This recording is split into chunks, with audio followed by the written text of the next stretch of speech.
opening is that? The worst. Oh my God, stop it. Wow.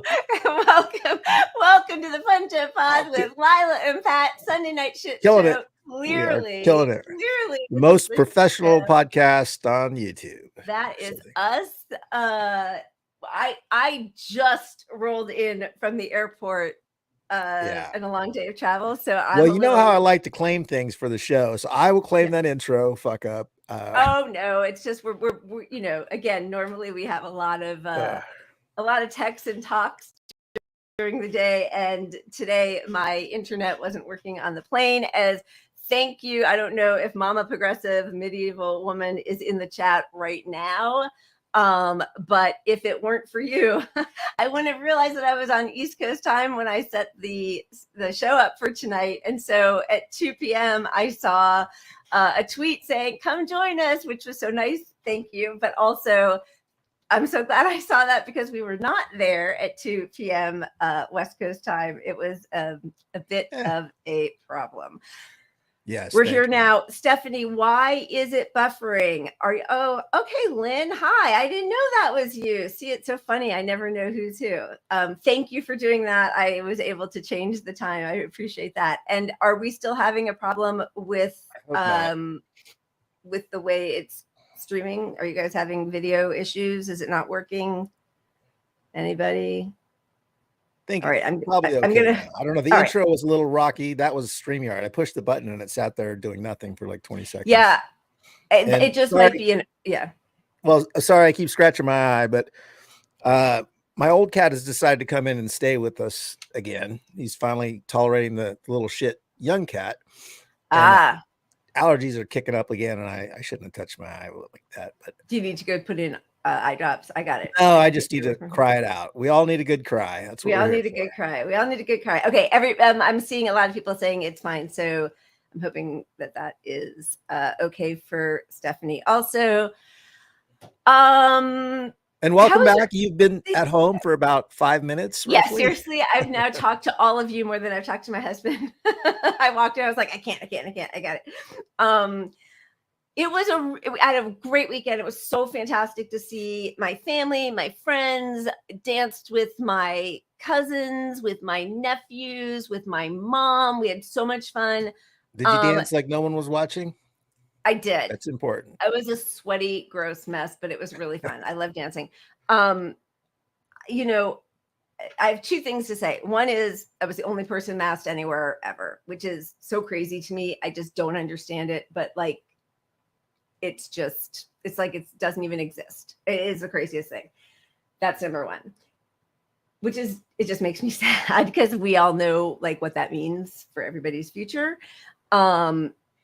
And the second thing I will say, because as I said before, I was going to a bat mitzvah, and there is this saying that because I've been at bar and bat mitzvahs many that my kids have gone to as they were in that class. Pat, I feel so bad for you. I'm just talking because I'm giving you space to you like to talk. Come on, go. It's not that I'm not like concerned about your eye situation. I just want to. It's not that I'm not asking about your travels. But so there's a saying that and a lot of these bar and bat mitzvahs over the years, the bat mitzvah or bar mitzvah will say like, I don't even know if I believe in God, but that's what Jews are allowed to question. And there's this saying that like Jews can question God. What they can't question is Israel.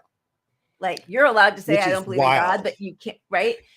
This time, for the and this is my first time going to a bat mitzvah since for years. It was a double one. So there was my cousin's daughter and a young man also. So they were sharing the time.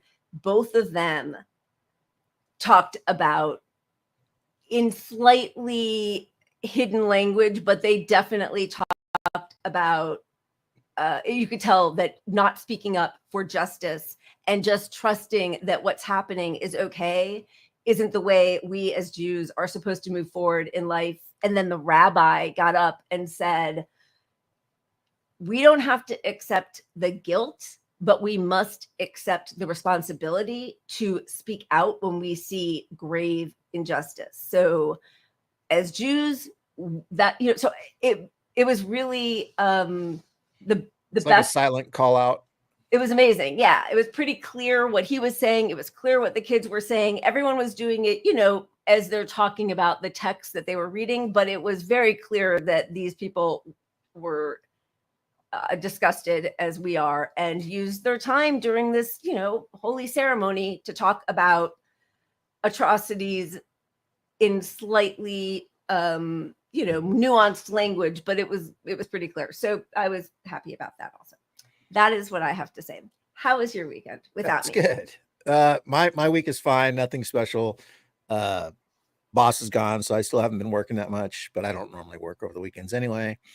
Last night I had a power outage for like 6 hours. That was fun. So yeah, that stinks. That really stinks. I'm glad it's back on. Yeah, but nothing to report. I mean, you know, I had a full fridge full of beer. I'd order a pizza during the day, so it's just me sitting around getting fat with my cats and drinking beer and eating pizza. I know I'm always worried when the power's out that all the food in my refrigerator is going to go bad, but if it's just beer, then it's like, no, it forces you to have to drink it fast. Well, the key is just don't open and shut your door much, because Yes. your food in your fridge will stay for a long time. Yeah, but I don't like to be hungry, so that's hard for me to not open it. It's fine. That is very true. Lynn, I have to tell you, I feel the same way in liberal Hollywood. It's very interesting to see. Nobody really speaks out about what's happening right now. It seems like a decided effort on cognitive dissonance right now to pretend that a comment from Trump is worse than a genocide by Kamala. It's just amazing. Dark and stormy, Audria. Yes, go for it. And is that why you had your issue with the power? Is it dark and stormy up there, or what's going on? No, you know, it's weird. All of Sacramento, I looked at the outage map on SMUD, which is our utility, and it was just 2 blocks around me in all of Sacramento. Oh, I'm sorry. Yeah. I hate that. I'm sorry. All good. All right. Well, I'm glad it's back. It looks like your eyes are no. Yeah, I'm back to normalish. Okay. So all right. Now if I'm crying, it's politics or you me. said something hilarious. One or the other. Let's always go with that for sure. All right, let's say a huge shout out. Cheers to our pup heroes and sheroes.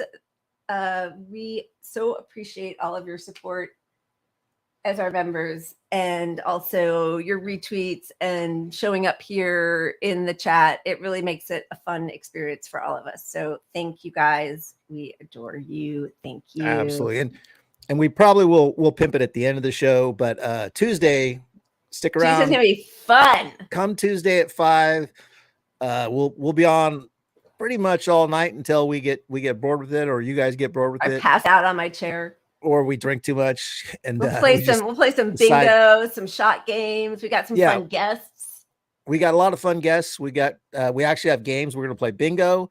We're gonna do a little Jackbox with a few people live, and everybody can vote on answers and whatnot. And Lila's scared of that, but I just don't understand how it all works, because but if Pat says it's good, I'm good to go. Yeah, but obviously we're gonna be following the election, and we'll have a couple different cameras up on screen. We can bounce back and forth, see what CNN, Fox, MSNBC are saying, and follow the race through them as well. Yeah.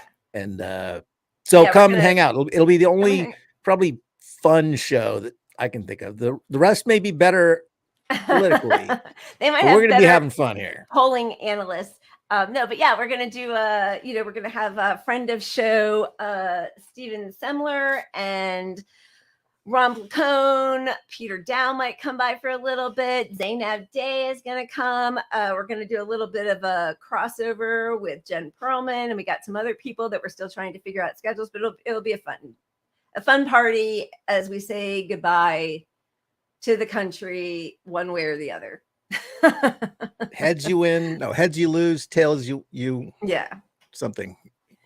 Two cheeks of the same ass. Yeah, whoever wins, we all lose, basically. Absolutely. All right.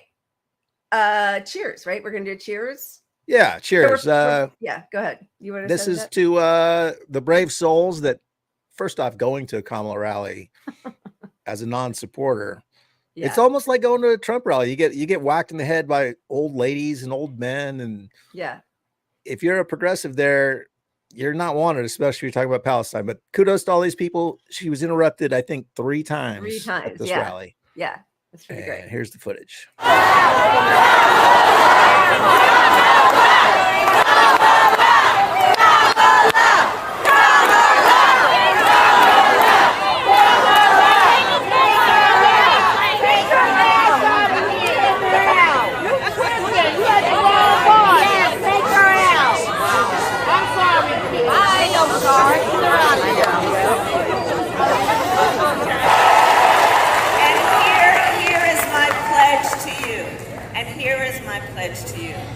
As your president, I pledge to seek common ground and common sense solutions to the challenges you face.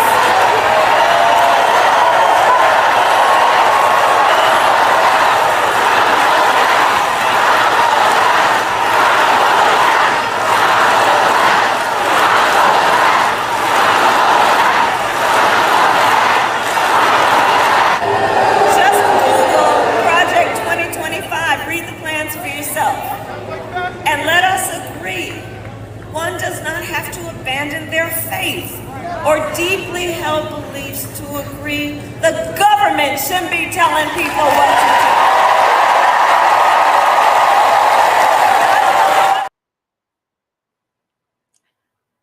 do. These are people protesting a genocide, and they're getting hit on the head by people who are shouting Kamala over it. Like, and then to talk about Project 2025 is like, of course there's scary things in there, but like, it's not a genocide.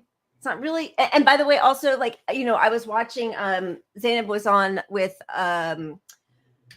Jordan Sheridan yesterday or the day before. And, you know, the child tax credit, that's a Heritage Foundation idea.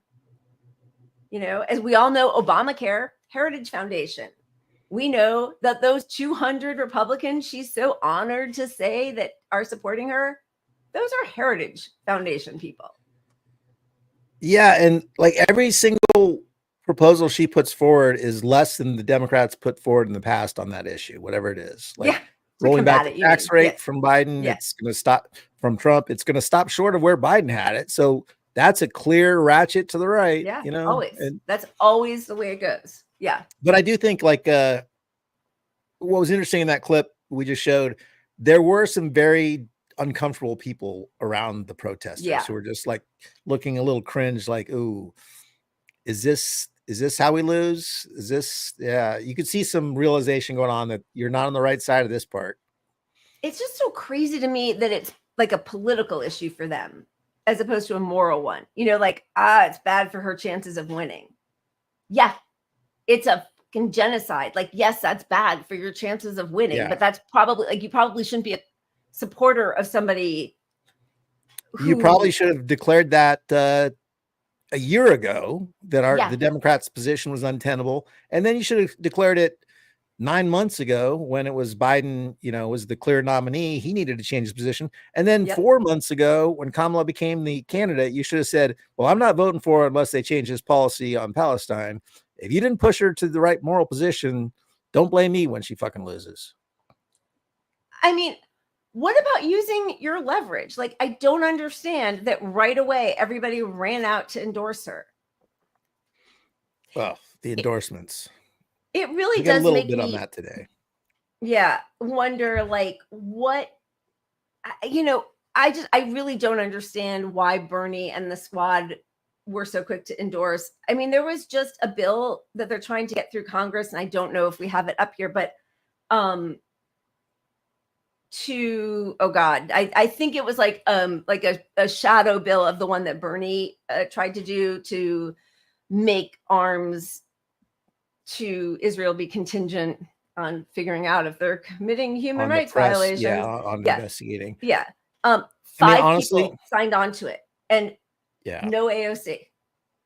I really think a big part of why they all jumped in and endorsed right away is because they know if they wait, they've got leverage, and they don't want to use leverage because they're so a part of the party now that, you know, it's better for them politically.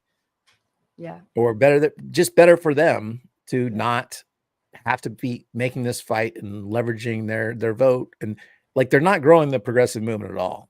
You know, Oh, who's it's growing gone. the It's progressive gone. movement is led by, you know, the Green Party, the SEP party. Yeah.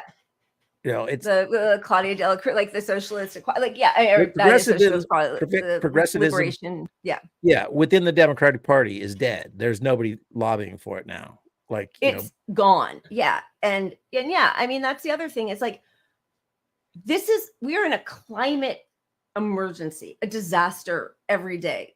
I mean, look what's happening in Spain, right? And one after another, all of the big climate groups are endorsing Kamala as the climate candidate who says she's still going to frack. Like, what difference? I mean, I don't know. It's like, do you want me to stab you 20 times or 40 times? Like, which is better? And literally, you're talking about groups that are protesting at Kamala events.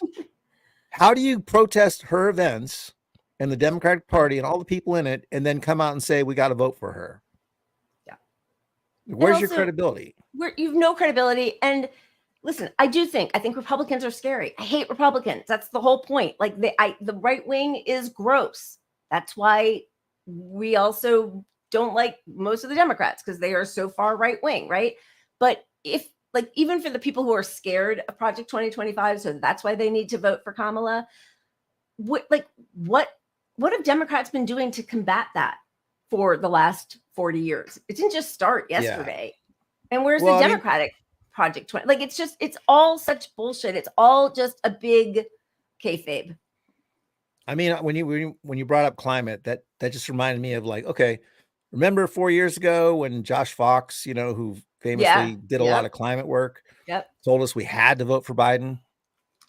Yeah. Well, you know, because we'll be able to change Biden. We'll push Biden left, you know, on climate stuff. Well, no, we didn't push him left. He just got in there. Yeah, of course. But, you know, no, I'm joking. But that was like the second he got in, it was like, no, not yet. Give him some time. Yeah. But when it's the most important election of your lifetime, and, you know, it's a climate emergency, and that's why we need to go left. Well, in the 4 years since Biden has been president, everything's gotten worse. We haven't done shit to fucking fix the climate issue, right? Nothing.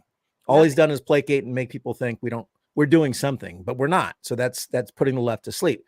But imagine if 4 years ago we hadn't voted for him, and, you know, we didn't treat it like the world's only going to exist for 4 years. We treated it like every election is a long process. And, you know, if we don't get what we need now, we need to tell the party to do something to get our votes again. So, like, it'd be easier to get a Democratic vote this time if they change their position because they lost 4 years ago, is my point. And, you know, we know that's not going to work either.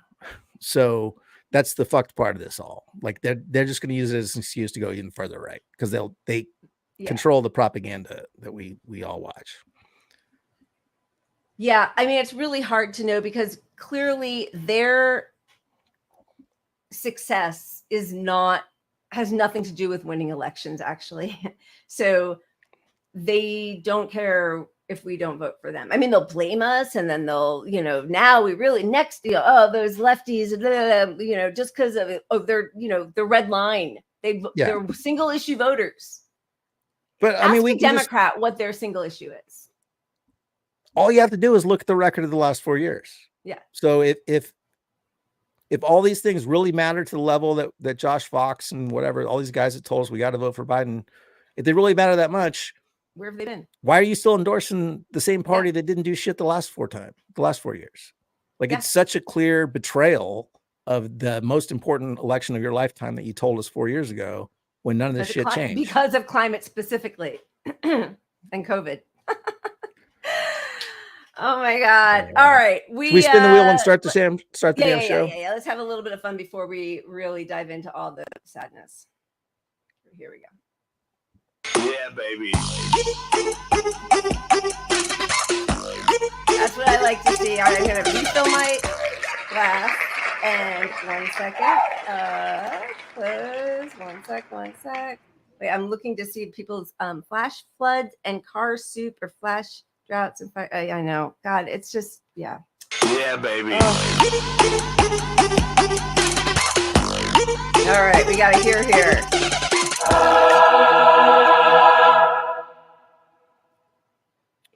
Here. Wait, I'm closing it. I got to come back here because I always have, okay. What do you want to do for our here? We got a few options today. We got we were talking Finkelstein last time and we didn't show it. So let's show Norm Finkelstein.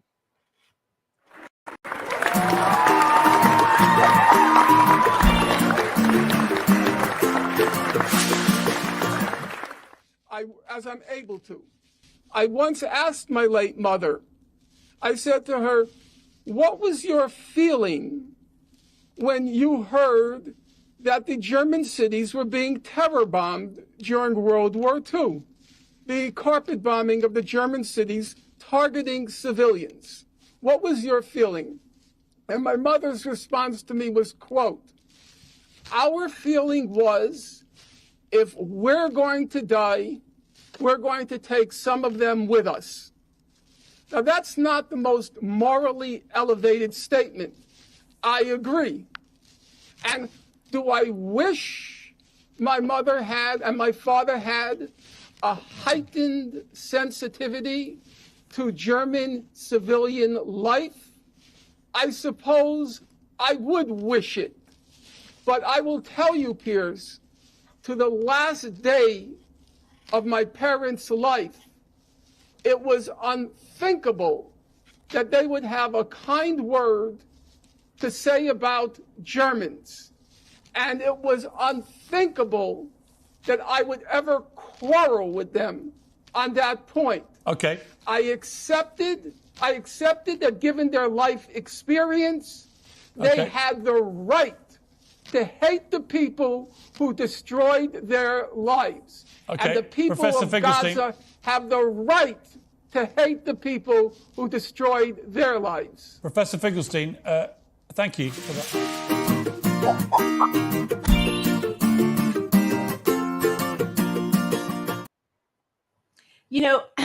As we're listening to that, I'm realizing, of course, I know we all know this, but, when we pulled this clip, we were thinking like, this is why you don't condemn Hamas, right?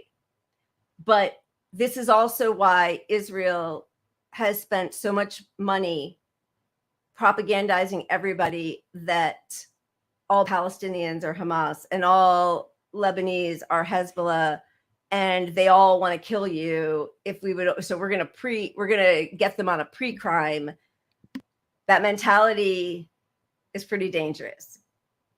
But I agree with it about Hamas, and I don't agree with it about, obviously, I think it also has something to do with the body count, right? And the state of affairs. Of course, I understand that, which is why I don't condemn Hamas. But that is the reason for all that propaganda, that Israelis are so conditioned to hate Muslims and Palestinians and anybody in the Arab world. And also through AIPAC, so is the US. It's but they don't really teach us to hate. They just teach us to dehumanize, love and be loyal to Israel and over the pain that Israel suffered from Germany and Nazis. So we can't question the situation. Good job on making most Americans feel a certain way about people with brown skin. Yeah, okay, like savages, the terrorist brown person connection is clearly made in America. Don't get me wrong on that. Lila's right. I'll give it to her. No, I'm joking. You've already had 3 Pats right. I just didn't put them up there. Oh, well, I'll make my own ticker. Where's my ticker? Go across the bottom.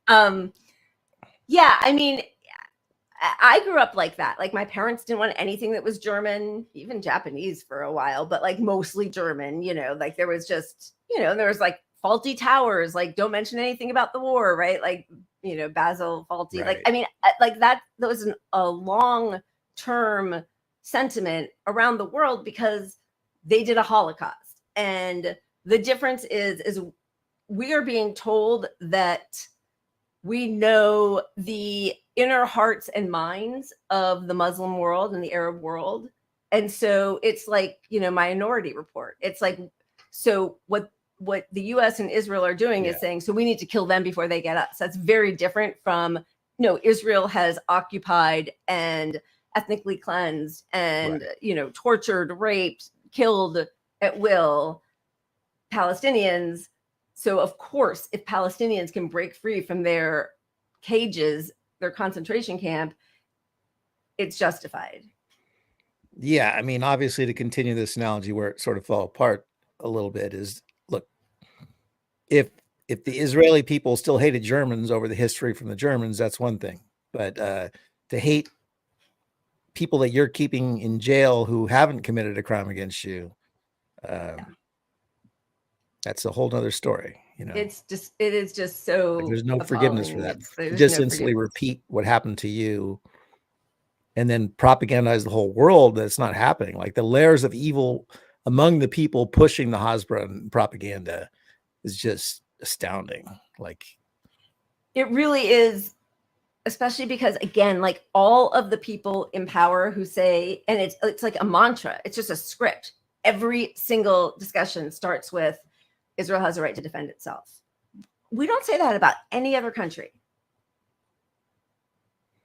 I mean, every country, of course, has a right to defend. Like, we don't, like, that is every time.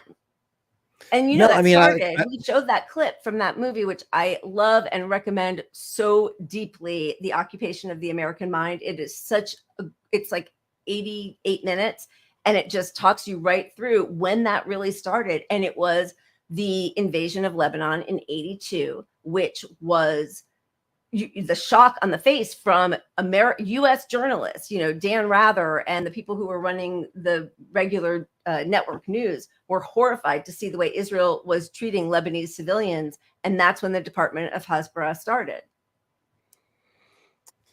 Yeah, well, they're still cranking out, you know, all the Hasbara.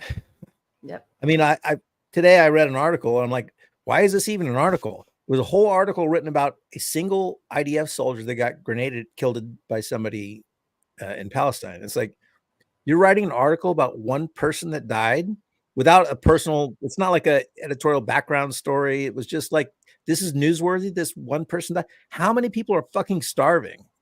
I mean, you got 1 million people starving. You got every hospital. They just blew up another hospital, a World Health Organization hospital, where they were doing polio vaccines.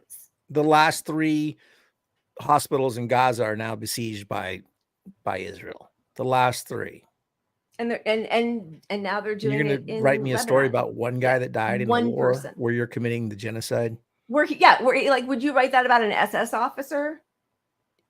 I mean, it really is, you know, when you compare it, and it's not like a whataboutism. It is really important to see the difference in media's coverage of, I mean, they're still stuck on the 40,000. I just heard somebody say 42,000.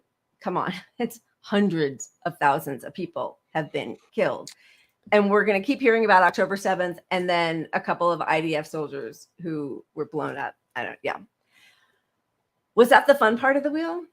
No, but let's do our intro intro and then we'll spin the wheel again because that's I think we need the fun. I need you to feel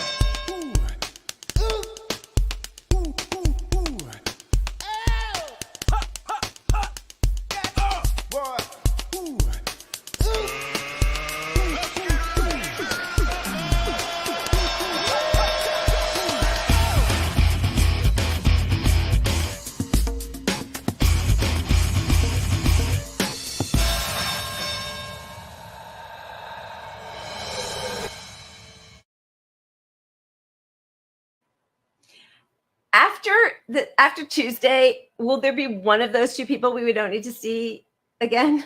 Or are they both still going to be on my timeline all the time? I'll have to make some new intros for us for all these things, but Yes, that Yeah, was a where the show unicorn. goes from here. I mean, we're either going to be living. I didn't under... even mean our show. I just meant in life. But yes, we're No, gonna, yes. I mean, well, you got all the Democrats, you know, like AOC coming out. Isn't it going to be? I don't want to see any. I don't want to get up and read about, oh, this terrible thing is happening. Like I just want. She's literally saying, I just want to go back to sleep and be in a normal, you know, none of this shit matters. Like, yeah, I don't have to be dialed into politics. Like you're a fucking senator or congressperson. Yeah, I just want to. Everything's. I mean, they really are just living the meme. It's just back to brunch. Back to brunch. Nothing bad's happening right now. Why would anybody be upset about what's happening right now? Imagine. It's so annoying. All right, are we doing this again? Into politics. Yeah, let's spin it again. Right. Here. Yeah, baby. Yeah, that was a little heavy. There we go. That's what you were looking for, Pat. A little timeline cleanse. All right. Let's see. Right. Timeline cleanse. This is what Pat well, shout out to this guy. This is not a recent story, but I love this story, so I had to pull it. This is security camera video from Josh Blumenthal. They drive up on the curb, they park here, they get out. He says the different clips show people taking packages off the porch of his property in the Marmalade Hardware District of Salt Lake. They have drivers. They get out, grab it, run. These videos go back years, and Josh says he's keeping a tally. I'm at 114 packages. So 113 got taken over the weekend, 114's coming up soon. There's nothing of value in these boxes. In fact, it's quite the opposite. I literally empty out the cat box straight into a box. The litter, the poop, everything. Just into a box, tape it up, put a label on it, put it out. It's not just cat poop. It's dog poop as well, courtesy of this sweet girl named Duck. Let's just have fun with it. I have to pick it up, put it in a garbage can anyways. Might as well put it in a box and have some fun with it. Josh calls it an art series. It's been happening so long people have become suspicious, but they're still apparently tempted. I've had multiple people, repeats, come and look at the package. They weigh it. They look at the label. If it doesn't have a label, they'll put it down. Some have even gotten mad. One guy actually opened it up while I was watching it live. I got a notification on my phone. He opened it up, stuck his hand in it. It was like... And I speak on the speaker and I said, hey, I'm calling the cops. Like, good. I'm going to tell him you're mailing crap. It's like, I'm not mailing it. It's just sitting there.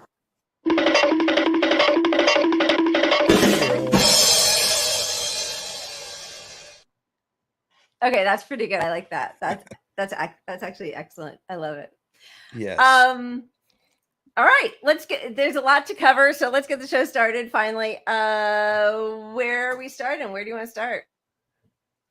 Should we go 2024 or Israel? Those are basically our two things we got tonight. I say we start with 2024 because a lot of it will probably be able to satellite off. And there was a lot of just shitty, bad faith, lying smears these past several days that really show how desperate Democrats are. I mean, and I can't believe I have to say this every time. Of course, Republicans are desperate. They're not right. Like Trump's not the peace candidate. Trump's a buffoon. He's a racist. Like we know all of that. Yeah. But you should be Democrats if they were actually running on policies that people need and want. Would be running away with this. And exactly, the discussion in the home stretch should not be. It should definitely not be fabricated nonsense about Trump if you want to win from the left. It should not be fabricated, because if you're an undecided voter, if you're truly like on the fence and you catch the media lying in one little thing, yep, that's right. That gives credence to say, you know what, there's something to this, because what the hell? Like that was such a lie. And I heard it from CNN. I heard it from MSNBC. I heard every Democrat coming out saying this lie. Yeah. Okay. So, and then on the flip side, we hear Joe Biden, as clear as day as Biden can get, calling Trump supporters garbage. And then the media spells like, so yeah, let's just, however you decide. Was there an apostrophe S, and was he talking about Trump somehow here? That's what let's all listen to the video and then we'll show the AP readout. Because I think that also Puerto Rico, where I'm in my home state of Delaware, they're good, decent, honorable people. The only garbage I see floating out there is his supporters. his demonization of Latinos is unconscionable, and it's un-American. The only garbage I see floating out there is his supporters. Okay. So this is what the media spent and the Biden, Harris acolytes, whatever, spent days saying, no, that's not what he said. What it was an apostrophe after. What he's saying is it's their garbage and they're racist. By the way, none of this matters to me, like at all. And I have a feeling it doesn't matter to any voters either. Like, so Biden calls them, some of these people, garbage. So my answer to that is it does matter if you're a Republican annoyed by always being demonized, calling the racist, calling trash, the deplorables. So it's like so it doesn't help. No Democrats are like, oh, I heard Biden call the right garbage. That's going to get me out there to vote. But it's going to yeehaw some people on the right to say, it's going to galvanize them to be right. No, you're totally right. But like, there's a way to deal with it that, I mean, I guess they were just worried that it was like a deplorables comment.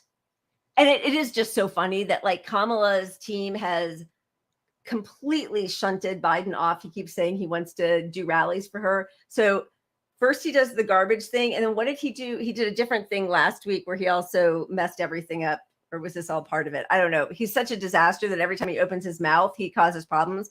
But I did think it was interesting that this is the AP, and they are, we've definitely shown how they can be incredibly dishonest and in the bag for Democrats. But Biden, according to a transcript prepared by the official White House stenographers, told the Latino group on a Tuesday evening video call, the only garbage I see floating out there is his supporters. His demonization of Latinos is unconscionable and it's un-American. The transcript released by the White House press office, however, rendered the quote with an apostrophe, reading supporters apostrophe S rather than supporters, which aides said pointed to Biden criticizing Hinchcliffe, not the millions of Americans who are supporting Trump for president. Yeah, and Hinchcliffe is the guy that we showed at the Trump rally who said the thing about all the racist garbage shit. Yeah, the garbage floating in the middle of the ocean. Carving a watermelon. Really yeah. I'm sorry. Carving a watermelon with his black friend for Halloween. Yeah. Good stuff. But also, like obviously, bad choice to have him. You don't have a roast comedian come speak at a rally unless you want to get in trouble. I thought Jon Stewart actually had a good take on it, which was like, I don't know, he says some funny stuff. Like, and he played some things from like the Tom Brady roast where Hinchcliffe was talking, and it's not like I laughed at it when I watched the Tom Brady thing because I can't stand Tom Brady, but but it was funny. Like it was funny, but it's not appropriate. Like, we are in desperate times here. I just really resent any of the light moments that these people who are in charge of our world, are destroying our world, are having. Like, they don't get to have that. Do more for all of us. We need healthcare. We need to stop a genocide. We need to stop fossil fuels. We need to stop this whole economic system that is destroying all of us and the climate. Yeah. Like, we get to have joy at some point. They don't. So this should be, in theory, if we had a full slate of candidates, the most important election of our lifetime, right? Because there's so much at stake right now. The genocide, COVID, climate change, you name it. Healthcare, the economic crisis facing everybody. But it isn't right now. We got two people up here just acting like we should be joyous. Kamala's campaign running on joy, hey, happy. Trump's campaign, same thing, joy, but like blame the Mexicans, blame, blah, blah, blah. But it's America, Yeah. And lying about each other, not putting forward real policy positions. Like, you never need to lie about Trump to make him look bad. He's bad enough. And when also, you do, Joe Biden. Yeah. But when you do lie about either of them, it shows you who the media is serving, and the media is serving Democrats when they do that. And that only galvanizes the right to say, look at them, they're lying again. Look at them, they're lying again. Where's that picture of the MAGA people? I don't even know where it is. MAGA people all dressed in garbage bags. Oh yeah. I don't know where. Oh yeah. So that, now they're like proudly saying we're garbage. And yeah, I mean, I do think there's a big like fuck your feelings vibe on the right that Trump feeds into, and he understands it and acknowledges it in a way that Democrats, this happened in 2016, refuse to see the harm they've done with their neoliberal policies because they keep tacking right. And even though Trump didn't do any of the things he said he was going to do, he gave voice to people who were mad at the system, and people are mad at the system. I'm mad at the system, So it's just an unfortunate place that we have nobody in either of the two parties. I mean, not that I ever thought there would be somebody on the Republican side, but I used to think there'd be somebody on the Democratic side who would actually fight for the working class, fight for good policies, be anti-war, be, pro-climate, minimum wage, living wage, all those kinds of things. Yeah. Okay. That's so far long gone. This is what we get from the right.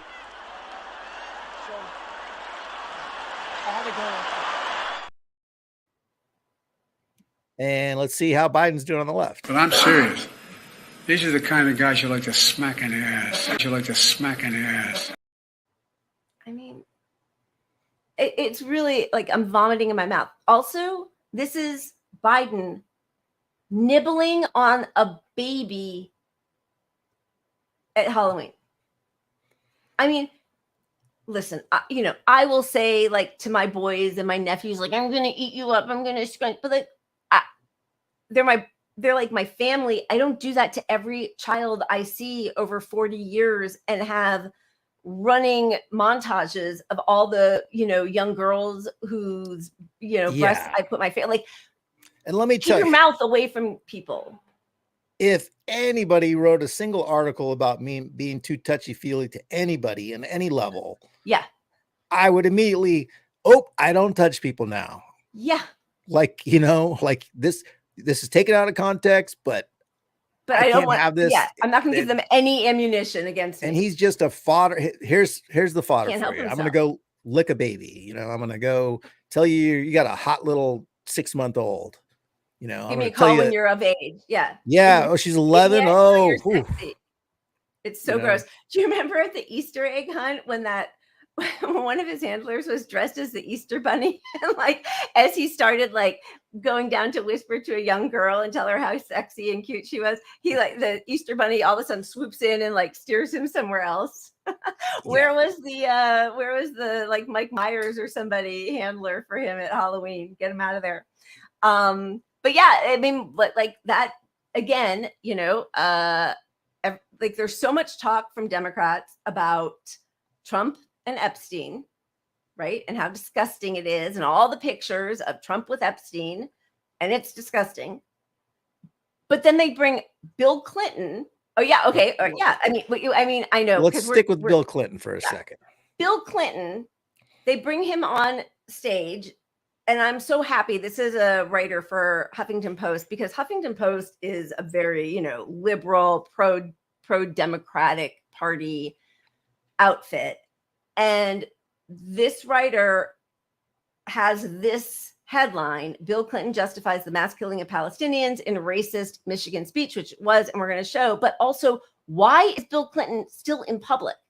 He's been credibly accused of rape by several women. He was on the Lolita Express at least 26 times. There are pictures of him getting massages from this young girl who says that she was, sexually trafficked by Epstein. Like, why? It's a classic example of Democrats' own history shooting their own messaging in the foot, because they want to be out here saying Trump credibly raped somebody, 34 felony charges. And then you toed out Bill Clinton. And what does he do? He attacks Palestinian voters. I mean, people who care about Palestine, and reminds them, this guy's just as bad. We hated him. And look at all these sexual assault stuff he did. Nothing ever came of that. The crazy thing is, though, why should I care about Trump's? Yeah, exactly. It neutralizes it. But the crazy thing is, no, the Democratic Party did not hate him. That's what's so insane to me. They never did. Yeah, then there was some Me Too stuff, but then it kind of was pushed away during Hillary's run. And now he's just like, he's at the DNC, and even in 2020, after they kneecapped Bernie, they bring Clinton out there saying, well, we had some family disputes, but Clyburn came in and put that to rest. And what he's talking about put to rest was the actual enthusiasm of young people, of, multi-ethnic, multi-generational, millions of people who felt like they're part of a movement. That's what Bill Clinton was bragging about in 2020 when feelings were still really incensed.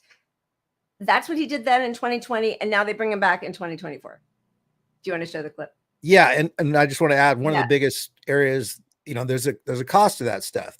One of the biggest areas Trump regained support in is with young voters. Like, Democrats were on a trajectory to just own young voters for decades. Like, they were killing it with young voters. It was so clear young people supported gay marriage and all these leftist issues, human issues. But like, it all changed when it was so easy to put a spotlight on bad Democrats. Yeah. But here's Bill Clinton. Let me talk about the hardest issue here in Michigan is the Middle East. And I have to be careful what I say because there's only one president at a time, and none of us can get ahead of where we're going. But I think we're going to have to essentially start again on the peace process. Can you guys even hear this? And I understand why young Palestinian and Arab Americans in Michigan think too many people have died. I get that. But if you lived in one of those kibbutzim in Israel, right next to Gaza, where the people there were the most pro-friendship with Palestine, most pro-two-state solution of any of the Israeli communities, were the ones right next to Gaza. And Hamas butchered them. And so then the people who criticize it are essentially saying, yeah, but look how many people you've killed in Ritalin. So how many is enough for you to kill to punish them for the terrible things they did?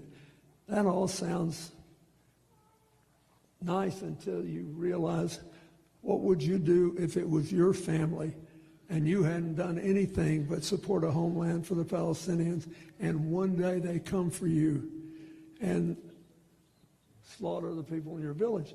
You would say, well, you'll have to forgive me, I'm not keeping score that way. It isn't how many we've had to kill, because Hamas makes sure that they're shielded by civilians. They'll force you to kill civilians if you want to defend yourself. He's so disgusting. I mean, there's so yeah. First of all, why does he say kibbutzim the way he says it? That's crazy. Whatever. He feels like old and despicable and decrepit. There's a reason the kibbutzim are on those borders. And yes, there were absolutely some pro-peace members of the kibbutzes there who actually would fight to bring Gazans to get medical help or whatever. But they're still guarded by people with their Uzis and their automatic rifles and all that kind of stuff. And there's a reason, that is another part of the Hasbara. You put these peaceful socialist farming communities right on the border of the people you are penning in who have no rights. It's not so peaceful, right? But also the human shield, he hits all the talking points. Yeah, what he did is what he did as a politician when he was president. He weaved in a narrative around the talking points. Yep. So it's just the same talking points you always hear, but he's got the gift of gab and he puts it in this way that, some people are going to latch onto. But, largely, who are you trying to reach with this message? In Michigan, for Kamala.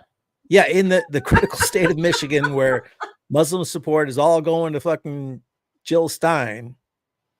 This is not a good call. And then there's another piece, and sorry about not being able to hear. I didn't realize I usually just listen with my left headpiece, and it was a right. It was audio. a right feed, but also Yeah. that's funny. I don't know why that was like that, but anyway, yeah. Go ahead. Yeah, so that's why I couldn't hear it. But there's 30 seconds more of it here to show just he makes it religious, which is just creepy. Don't do that, Democrats. When Biden got up with a red background, the pink back. That is not the one. This is the one. Hamas did not care about a homeland for the Palestinians. They wanted to kill Israelis and make Israel uninhabitable. Well, I got news for them. They were there first. Before there was, their faith existed. They were there. In the time of King David, and the southernmost tribes had Judea and Samaria.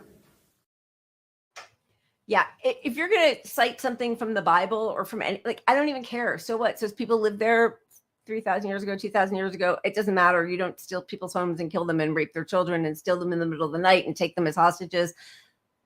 But you definitely don't justify it with a work of fiction of the Bible. What do you like? These are these are policy conversations. And again, Michigan, where you need to reach the Muslims, you're going to your Christian Bible to justify a genocide against the people who you need their votes, their families and friends. Right. And also, there was no Hamas before 1980s, 1979, 80, right? I don't remember the exact year, but like what Israel did with the terrorist attacks against Palestinians, with the ethnic cleansing, with the, rapes and displacement, that started decades before Hamas came. So then what's the excuse? The other thing that I was just reading, which I thought was really interesting, is when the Tree of Life synagogue, there was that mass shooting there a couple of years ago. Right away, Hamas put out a statement condemning it and saying and expressing their condolences. Do you know who didn't? Israel. They didn't do a public statement. They sent a third-tier dignitary to come because it was a reform temple, or it is a reform temple, and that they felt didn't represent them well enough in Israel. So all of this stuff about dehumanizing and making one group of people barbaric based on nothing except fighting for their liberation, it is so gross. But okay, do you think that they're trying to sabotage Kamala, the Clintons? Why does he go there? No, He's a smart politician. They just can't help but interject to try to be relevant. It's a Hillary thing. I mean, Hillary sells a book here and there. Yeah. It's you don't think there's anything there where it's like, no? All right, maybe not. I really don't think so. I think they just he thinks he's like going to come in and take care of it, kind of deal. Kind of, but they're in their bubble. They're in consultant land. They're the narratives pushed by Israel are pushed to these consultant groups. Like, you can't be a consultant for the Democratic Party unless you swear allegiance to Israel and Zionism, basically. Like you just won't make it in the ranks. So ultimately everybody gets that around them. And they all at some point either believe it or believe it's important to pretend they believe it for their careers. So, he thinks he's helping, I think. Yeah, I think he probably thinks he's like he's bringing gravitas and a knowledge of history to the situation, just like Obama, like chastising black men. Like, they think they're doing a good thing. It's like the 2 points that, what would you do if it was you? He got that across, but he did it in a different way. So he thinks he's going to elaborate on these points that are, maybe you didn't believe the points that we keep telling you over and over again because you don't have my personal story to it that tells you about the background, Yeah. It's just disgusting. And also, his whole, his peace accords, which he loves to talk about how Hamas walked away from, but they never talk about, or that, Palestine walked away from, but they never talk about the actual deal points in that peace process at the Camp David Accords, right? So it's really easy to say, well, they just always are walking away from a peace deal. well, you're offering them, you know, a fifth of the land that was theirs, and you're saying that they can't have their own, you know, defense systems, or, you know, like, I mean, they're not reasons. two-state peace deals. They're not like true, like you can run your own lives. Here you go. And I mean, Israel broke every fucking ceasefire that ever existed. So like, why do you trust anything these people are and going to do? international law for decades, like, and they just keep expanding settlements, which they're being protected and allowed to do, which obviously Trump was part of that also, but you know, so was Obama, so was Bush, so was Clinton, right? So as they keep expanding, then as you're negotiating the two states, you're starting to talk about a much smaller piece of land. And at this point, I just read something that said it was going to take 350 years. We won't even be around for that. But I mean, I don't mean just me, obviously, but like, it's hard to believe that civilization will continue to that point. But to fix everything that they have done in Gaza over this past year. Yeah, and for Clinton to come out and have the balls to say Gaza wants to make Israel uninhabitable, you just did that to Gaza. Like you're doing that now, like political. Yeah. Okay, so that didn't work out very well for the Michigan delegation, but yes. Okay, so then the other thing was the whole Clinton Epstein stuff. It just never ends. This is Kamala's best friend, or one of her best friends, apparently, Laureen Powell Jobs. It's Steve Jobs's widow, one of her closest friends, obviously a multi-billionaire, biggest bankrollers, and also good friend of Ghislaine Maxwell. And also she owns The Atlantic. Yeah. So this idea that she's super leftist, The Atlantic is not a leftist media. No, it's like a neocon, disgusting. Yeah. Right. So like this wishful thinking that Kamala is somehow left when her whole circle is tech bros and Wall Street people. Like she's as neoliberal as they come. She is not going to help anything. You're not pushing her left. She doesn't believe in any of that. You're not going to push her left. She's not around anybody that wants her to go left. No. Her parents, you know, are the biggest left thing that ever existed in her world. And she's not left. They don't like her. Family doesn't like her. Oakland doesn't like her. California doesn't like her. Anybody that knows her policies doesn't like her. And she's trotting out Mark Cuban to telegraph to all of her billionaire supporters she's going to get rid of the one good part of Biden's administration, which is Lena Khan and Gary Gensler. Because crypto, that's the other thing. He wants to really regulate crypto, and all of the crypto people are spending billions on her. So that you're not pushing that left. Keep dreaming. Okay. And then what was the next thing? The Cheney comment? Yeah, let's spin the wheel and we'll get to the Cheney shit. All right, here we go. Whoa. Okay, one second. Yeah, baby. Uh-oh, third glass of wine coming up. All right, 1 second. I'm going to do it, but let me just, I'm going to remove one instance just to give us some more chance. Do it. Yeah, baby. Come on. There you go. All right. And I'm going to use my red fish bowl. Okay, puppets. I think, what do we have? Oh, I went with Halloween stuff here. Let's see some more Halloween dogs here.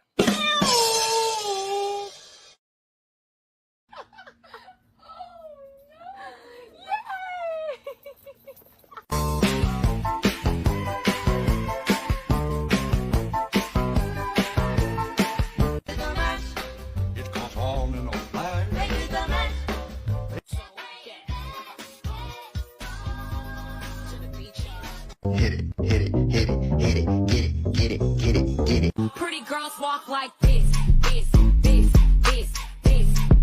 Pretty girls walk like this. He is 90 pounds and this fits her. It's so cute. We can't even stand it. Which way to go?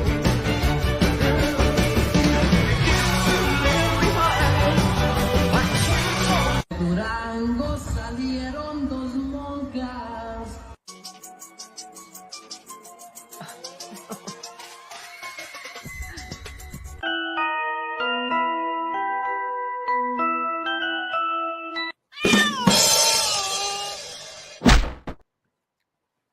I love when they have extra hands. That makes me laugh. But Damn. Also, you're killing me with all those music. We're gonna get. So I didn't even tagged with realize. Yeah, copyright. that's There's like 10 8 strikes different. against Yeah, us. but anyway, but that was really cute. Yes, libs definitely. That's their whole deal. No, we're gonna push them left. We're gonna push them left.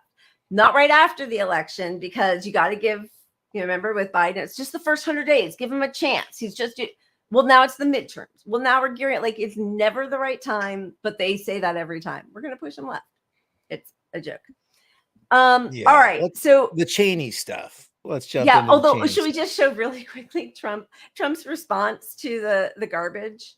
Oh yeah. The Trump garbage thing. Just so we stay on the point. Where the hell is it? How do you like my garbage truck? This truck is in honor of Kamala and Joe Biden. So this week he put on his little garbage, his little cosplay as a garbage man. Last week he was cosplaying as a McDonald's worker. And so now you have Tom Cotton out there saying, yeah, we're the party of the working class. Look, Trump's done more, what does he say, regular people jobs or something than Kamala's ever done in her whole life. The working party. Yeah, I mean, Kamala claims she worked at McDonald's too, but let's be honest. I mean, if anybody worked somewhere, it would be Kamala. Trump, silver spoon from the day he was born. Yeah, not a working class guy. Guy has. If you've ever seen his hotel and where he actually lives in his hotel, his suite, it's gold toilets and shit like that. It's like it's absurdly gothic, gaudy. Yeah, like gross. It's disgusting. so unworking class. Like that alone should have disqualified him from being able to claim he's a hero of the working class. And millions of, just on the issues, millions of lawsuits for being a slumlord, a racism, union buster. He jokes with Elon Musk about how you got to fire anybody who wants to form a union. No, he's not, of course. And by the way, I know you don't think that, just if he had been born rich, but was a true believer and fighter his whole life for good causes, I wouldn't hold that part against him. I'd be like, okay, he's a class traitor. Good. He actually believes in these things. But no, he's never had a real job. And every job he's had, he's just openly scammed people. The public, he is openly scammed. Like Trump University was a scam. Like that alone, you should never be able to be a president when you scammed all these people out of their life savings to go to your fake ass college. 100%. And isn't it I don't think anybody who's a Trump is allowed to start a charity in New York because they scammed so many people, right? They were banned. Even Ivanka and Jared. Yeah. No, he's persona non grata in New York. He can't fuck with New York at all on business levels. All right. So, but the next again, though, there are so many things you can talk about with Trump that are real and true. If you actually had policy that's why Bernie was in 2016, Bernie was the perfect adversary for him because Trump was tapping into all that anger. And so was Bernie, but Bernie had actual solutions that were appealing to people. And, as we see how the left is so bifurcated, or not even bifurcated, it's been so destroyed and everybody's gone different ways. And the fact that Bernie brought all of these people together to believe in something and fight for something. I mean, it is the biggest disappointment in my life that he didn't continue fighting for it. But his message against Trump would have won hands down. It would have been such a blowout because they had the same message of trying to wreck the system. It's just that Bernie had credibility behind him, which Trump didn't have. And he had, policy you want. Yep. Look, this policy works. It'll help. It'll get stuff. And Trump didn't have any of that. Never would have. They both would have been grenades into the system, and people that didn't even like Trump voted for him because he was a grenade. Yeah, they just want to blow it up. Yep, absolutely. It's just really sad. We lost a huge opportunity and very sad. Okay, so let's talk about the second controversy, manufactured controversy. And this one ran for 2 to 3 days straight. It was the top story. Every single person on the left had to have a comment on it. Yep. I mean, I'm talking about the left, Democratic Party left, yeah. Lib left. They all had to chime in on how inappropriate it was. Should we start with the clip, I guess? Yeah. The longer one, maybe, right? Sure. I think it does the whole thing. Yeah. Oh yeah. We had to. That's right. You got and it. Cheney was so, he said, I really want to thank you. He said, now I'm so glad that I actually endorsed you. It's amazing, but that you would do this. And I didn't speak to him about it. But then, go a couple of years forward or go now, and I don't blame him for sticking with his daughter, but his daughter is a very dumb individual, very dumb. She's a radical war hawk. Let's put her with a rifle standing there with 9 barrels shooting at her, okay? Let's see how she feels about it. When the guns are trained on her face. They're all war hawks when they're sitting in Washington in a nice building saying, oh, gee, let's send 10,000 troops right into the mouth of the enemy. But she's a stupid person. And I'd have meetings with a lot of people, and she always wanted to go to war with me. Okay. So he doesn't have an elegant way of talking, obviously. You don't need to call her stupid. She is a war hawk. She's a disgusting, awful human being. So is Dick Cheney. Democrats used to say that about the Cheneys and the Bushes. I know you have a thought, but Yeah, you go brought ahead. up Cheney. So Yeah. I've been waiting to use this clip.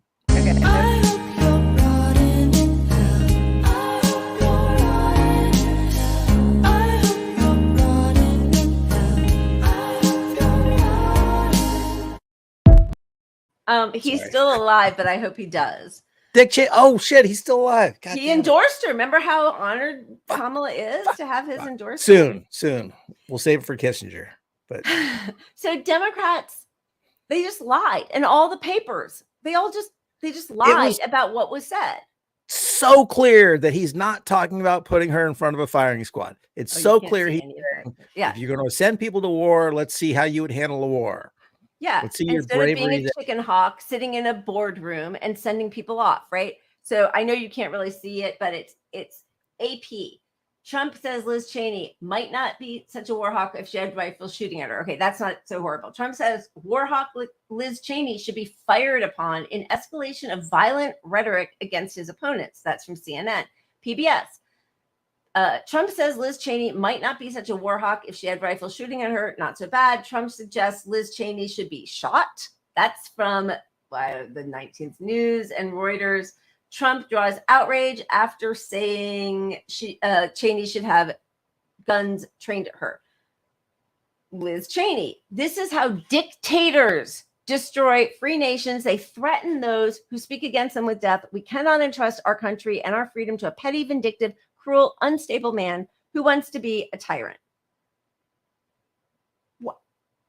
I mean, I don't even understand. Do you think that people didn't see the clip and they just see the headlines? Is that what they're just hoping for? And so then they can be like, look at because it was like the splash page on Huffington Post, which is like one quote from some outraged Democrat after another.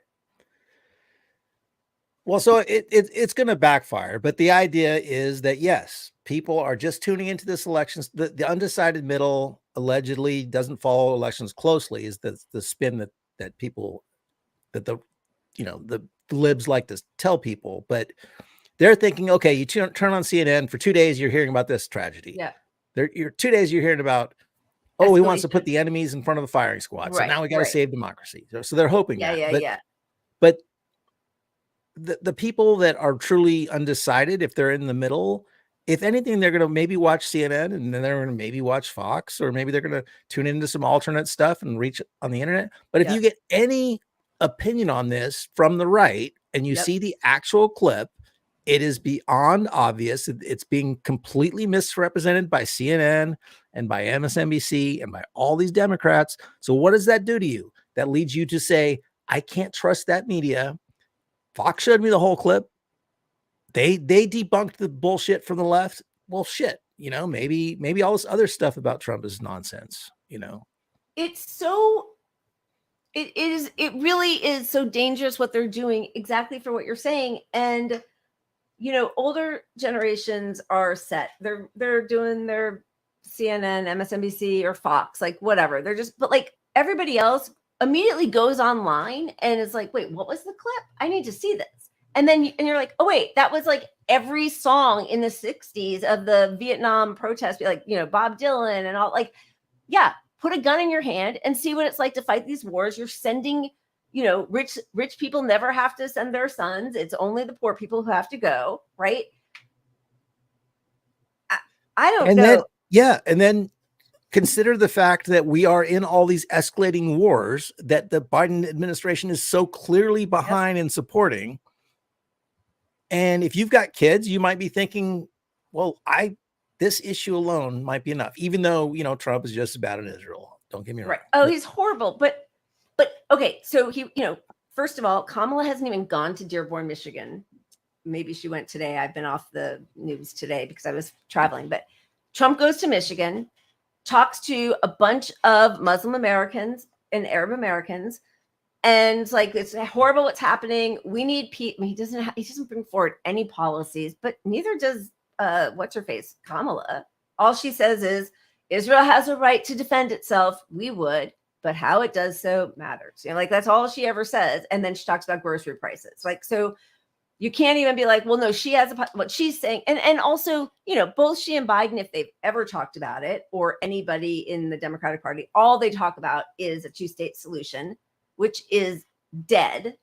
They're only talking about a two-state solution now because what people who really are trying to advocate for peace and some kind of resolution and justice are saying we need a one state, because if you do a two-state, now that Israel has expanded and taken over all of Palestine and forced them into these little places, and the settlers have, you know, their state. Yeah, there's no state, right? So now we can say, oh, two-state solution, that's never going to happen. It's all process and committees and another accord, and we're going to have Camp David, and it never happens. For how many years have we been talking about a two-state solution? But anyway, so he's there in Michigan with Muslim Americans talking about being the peace candidate. And here's Kamala again, answering the same question in the same bad way, pivoting to groceries. Like, what we need to do in Gaza and in the region to end the war and bring the hostages home, and my commitment to a two-state solution. But also because within that community, there are many issues that challenge folks and that they want to hear about, including what we're going to do to make housing affordable, what we're going to do to bring down the cost of groceries, what we're going to do to invest in small businesses. I have a plan for all of those things, and that is something that resonates within that community and with all Americans.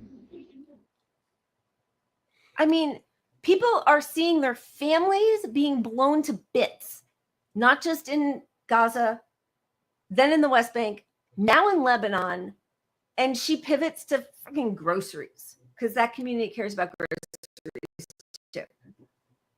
And the fact that she did this now for the third time tells me, like, the first time you can say it's a gaffe, right, it's a screw up, it's a she thought off the cuff, tried to go to economy, but she's strategically doing this. I mean, this is the outcome right here.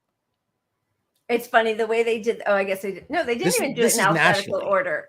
No, I know, but I was looking. I was like, it reminds me of when they would do. When Bernie was like running away with everything, and they would put him like way down on the list, even though he had the So they put Harris first at 41%, and then you have to go down 4 people to see that Jill Stein is at 42.3% with Muslim voters. Yeah. I mean, it's just, I mean, I'm not laughing. It's not, there's nothing funny about this. It's so horrifying that these are, you know, I mean, I know, listen, I hope that neither party wins unless some crazy, huge event happens. It's going to be either Kamala or Trump. And the fact that these are our choices shows to everybody it's not a democracy. You could pick 2 random people off the street who would be better than these 2 people. They would have better favorables. Yeah. What are we 230 million people in this country? Something like that. Something like that. Yeah. Here's how we're doing.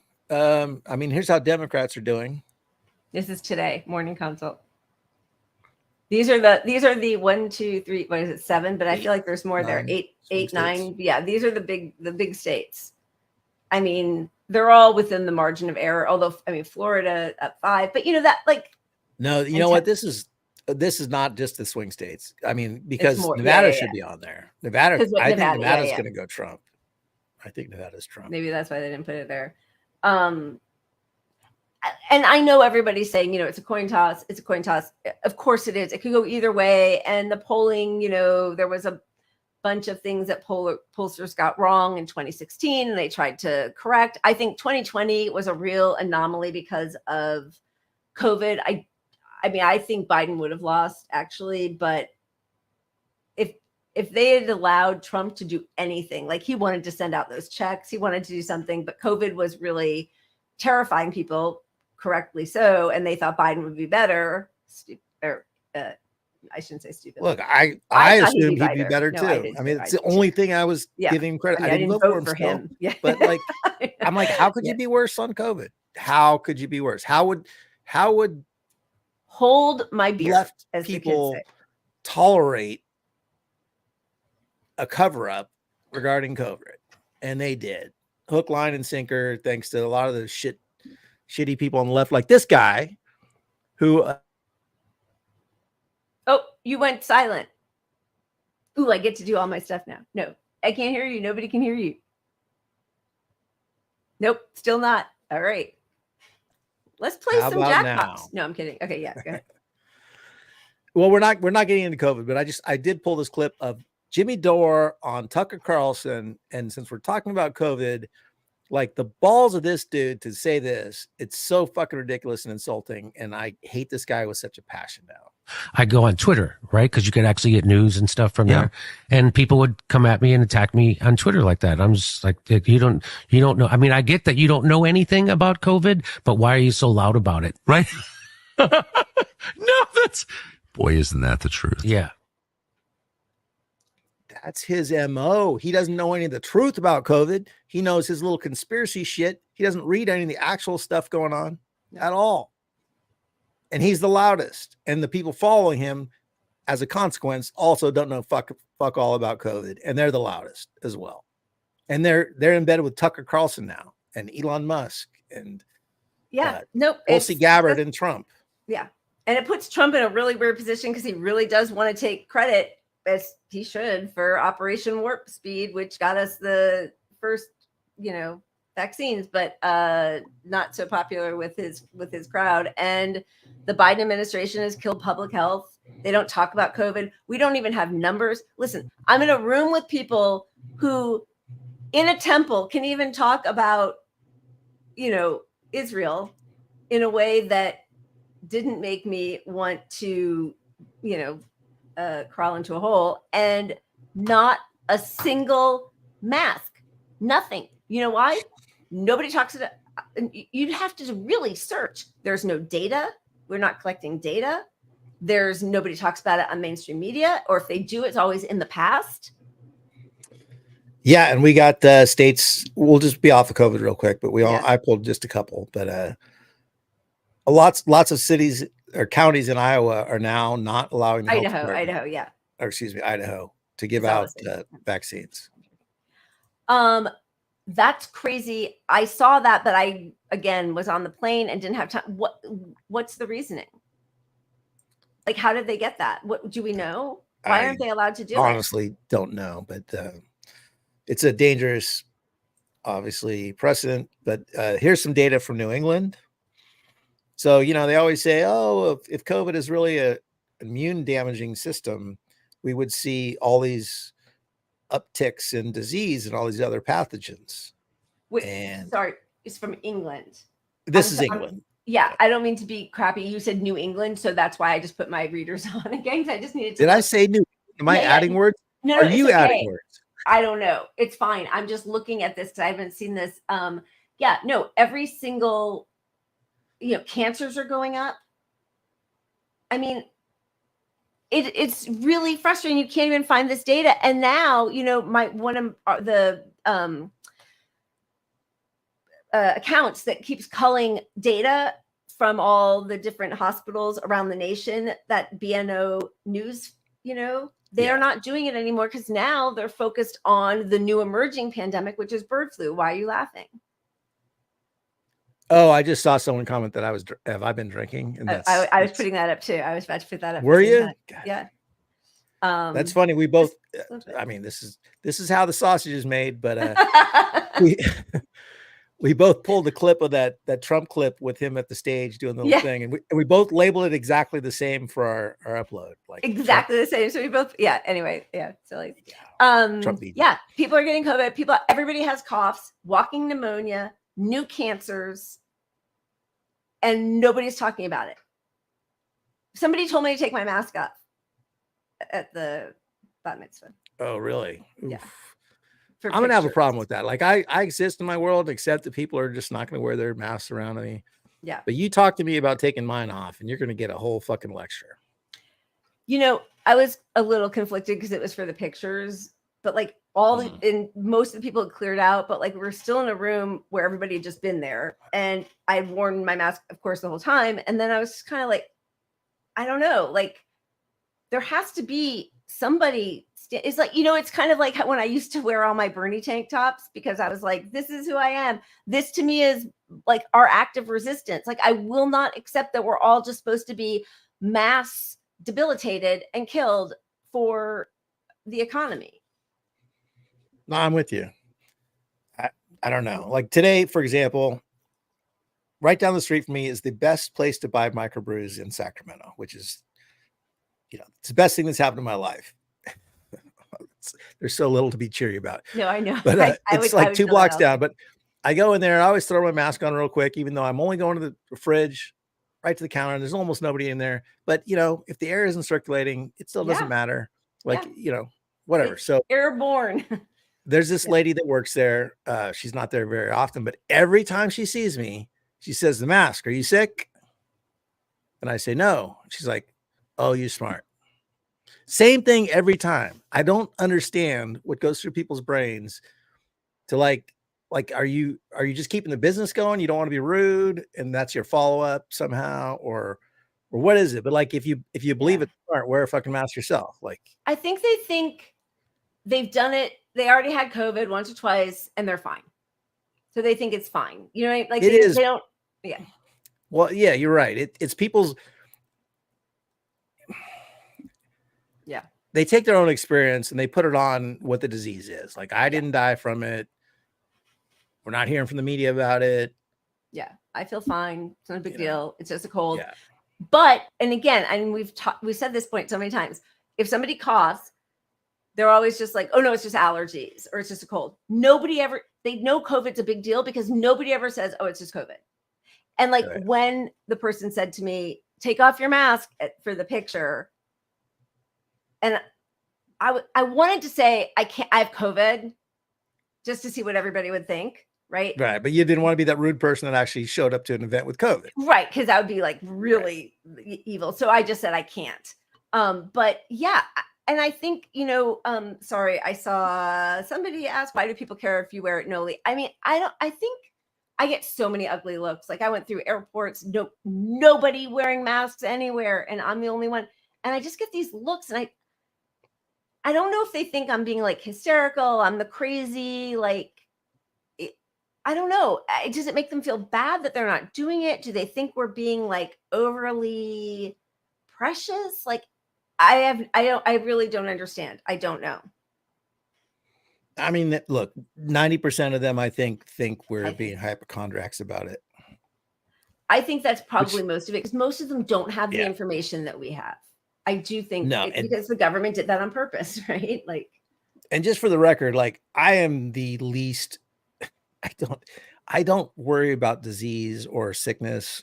Yeah. But I just know what it does. And that's enough. Like if you know, you know, if you don't, you don't, I guess. But I'm not some germaphobe person who's weird about anything. Like me neither. No, I'm kidding. I am. Lila actually is, but I'm not. Like I'm literally, I'll lick my fingers after petting my cat, as you've seen. You know, I mean, I'll do that. I'm a germaphobe, but I'm not a hypochondriac. You know what I mean? Like, I'm not a hypochondriac, but I am a germaphobe. I just don't like the stuff. But anyway, there was another. I got us derailed here. Yeah, no, but anyway, I do think it's important because that's what I would say is Novavax also, people don't know that when you take your first dose, if you've not had Novavax before, even if you've had other vaccinations, you're supposed to get a booster. That you have to now, they just actually put it up on the CDC website, but it's small print and you kind of have to go through some permutations to figure out, oh, that's all of us. Actually, we're supposed to get that booster. That should be broadcast. Like, do you want people not to be anyway, it doesn't matter. And All they're right. well, and they're low. I'm glad you brought that up because there are a lot of reports of the actual pharmacists or whoever's administering the vaccines not knowing this information. Oh, no, they don't know. And they'll tell you Like, you don't need it. Doctors will tell you. Yeah. I've had to give my mom, send her and my mother-in-law screenshots from the FDA and the CDC saying you should get a booster because their doctors, when they asked, said you didn't need it. Their doctors didn't know. Yeah. Yeah. All right. Okay. Should we get back to what were we even talking about before I do? I don't all know. this? Should we spin endorsements? it before we move Oh, wait. on? Oh, the yeah. So I do want to show this clip. I know it's like 3 minutes and it's actually on CNN, which is kind of incredible that they covered the fact that Kamala is running 2 different ads based in 2 on different her places based on the audience. demographic, right? When it's for Jews, it's one thing, and when it's for Muslims, it's another. Yeah, where is it? Did it move? Tonight, mixed messages. A K-file investigation this hour finds Kamala Harris is targeting crucial battleground voters with vastly different messages on Gaza and Israel. This ad is running in Michigan, which has the largest Arab population in America. What has happened in Gaza over the past 9 months is devastating. We cannot allow ourselves to become numb to the suffering, and I will not be silent. All right, well, it's a very different story for an ad in Pennsylvania targeting Jewish voters. Let me be clear. I will always stand up for Israel's right to defend itself, and I will always ensure Israel has the ability to defend itself, because the people of Israel must never again face the horror that a terrorist organization called Hamas caused on October 7. Different message. Andrew Kaczynski is out front now. So, Andrew, those obviously do sound starkly different, to say the least. Tell me more about what you found. Yeah, that's right. And look, this really illustrates the sort of fine line that the Harris campaign is trying to walk here in the closing weeks, closing days of this campaign on the issue of Israel. Here you have 2 entirely different constituencies, and they are getting 2 entirely different messages. There are often times these constituencies have very opposing views on this. If you are a Jewish person in Pennsylvania, you saw that ad that you're getting.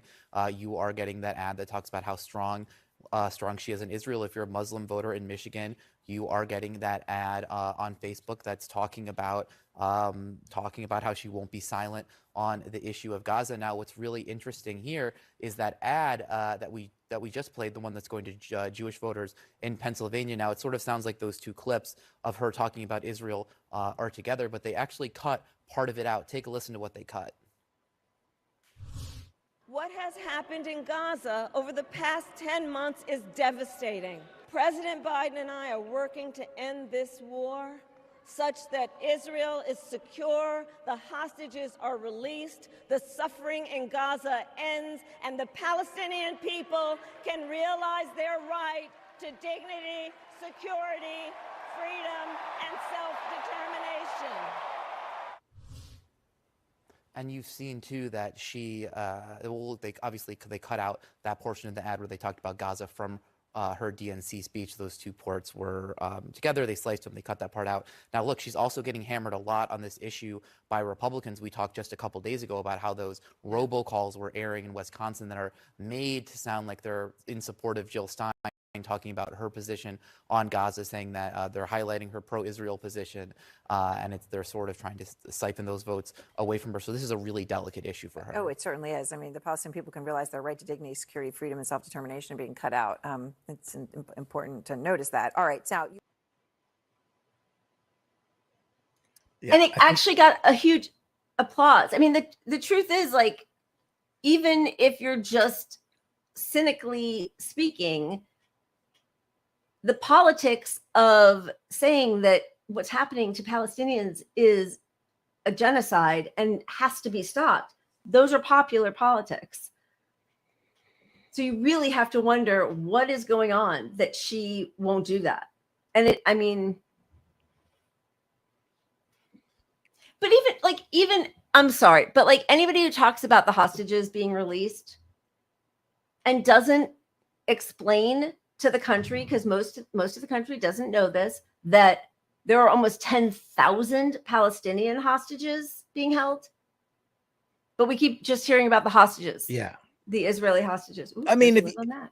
No, I mean, you called it. If you wanted to put out both sides, like I'm truly looking for peace here. Yeah.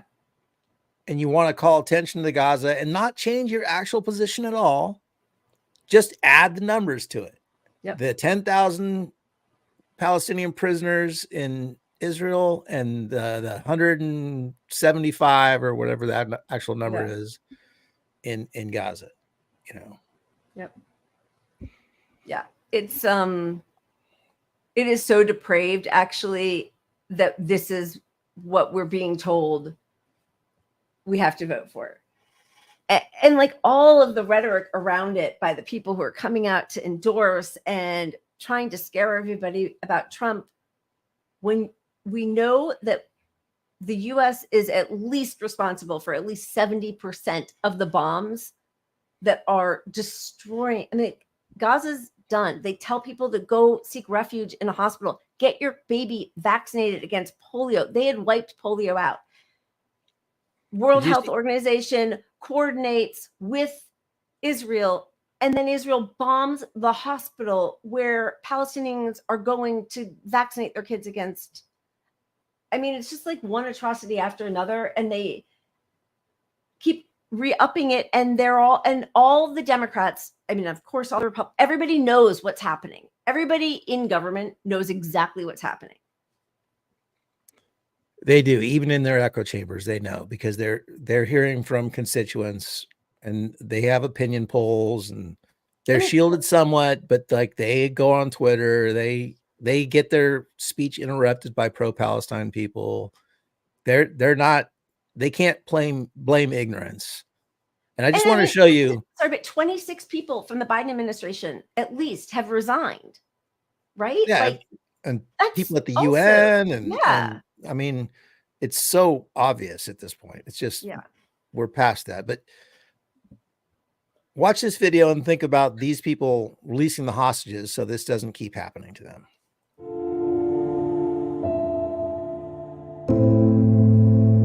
This is Gaza right here. Release the hostages.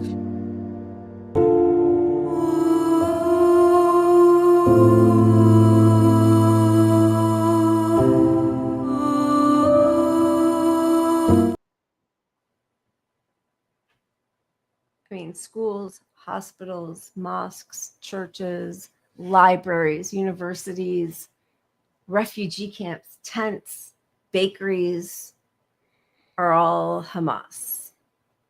Babies. I mean, they bombed the last hospitals, you know. Yeah, this is the one we were just talking about. This is Kamala Adwan Hospital, which is where the World Health Organization had gotten permission to deliver the medical supplies, and they were doing also polio vaccinations, and they coordinated and they were bombed. But you know, they did this to the World Central Kitchen. They did it to right. I mean, it's all been strategic. It's just so it feels like such sadism that they forced us to negotiate the line of fire a year ago, October, when a refugee tent set up in the parking lot of a hospital, and when that was bombed, and Israel would never do that. That's a Hamas rocket gone astray, and we spent weeks discussing it and the trajectory of the bomb, and then Israel never put forward that tape that was obviously like a made up tape, right, of two people, the two Hamas people talking about how we're going to, this is where we're going to bomb the hospital. We had to talk about that endlessly on all the media in 2 weeks. And now there's no hospitals. It's done. They've done it to every hospital. And they're doing it in Lebanon too. Like they just turned right around. That's the thing. The Democrats are so complicit. I was going to say feckless, but complicit and guilty and behind this, Yeah. that they've allowed Netanyahu and the Zionists and Israel to expand. Like, they didn't curtail a drop of violence, Working ceaselessly. and it's expanding into other countries now. And now we're having rational talks, not rational because it's irrational. Right, But we're but having legitimate talks on TV about, well, would it be okay if Israel bombed the nuclear sites in Iran? Yeah, and of course Trump is like, yeah. I mean, this is the level of discussion that Trump's, because Biden, after his oatmeal brain, can say like, no, we shouldn't bomb nuclear. Thank God he said that. I mean, who the hell knows? By the way, who's in charge? Who's doing stuff right now? I'd love to know. But then Trump says Biden's holding them back, telling them not to bomb nuclear sites. Yeah, without Biden's restraint, they would have nuked Iran or something. What are we supposed to believe? How is Biden? What is your alleged argument for the restraint that the Democrats have put on Netanyahu when you see the video of the entire fucking country flattened? Which is why, like, I don't even care when her rhetoric is soft, which is what some people were really grasping at straws to find out, or to justify, legitimize their vote for Kamala, was that her rhetoric was softer. She has more empathy, which is what we heard about Joe Biden before he killed 800,000 more Americans with COVID and then started a Holocaust, or, and also the war with Russia. Like, we shouldn't forget that over 500,000 Ukrainians have been killed. They are kidnapping people off the street to just basically be cannon fodder, just to die, like to go to the front lines just to die. And when the peace deal finally happens, and all, like, US generals are all saying this, probably Ukraine's going to have to give up even more than what the original peace talks back in January of 2022 would have gotten them. So all of this is an enormous, disgusting disaster.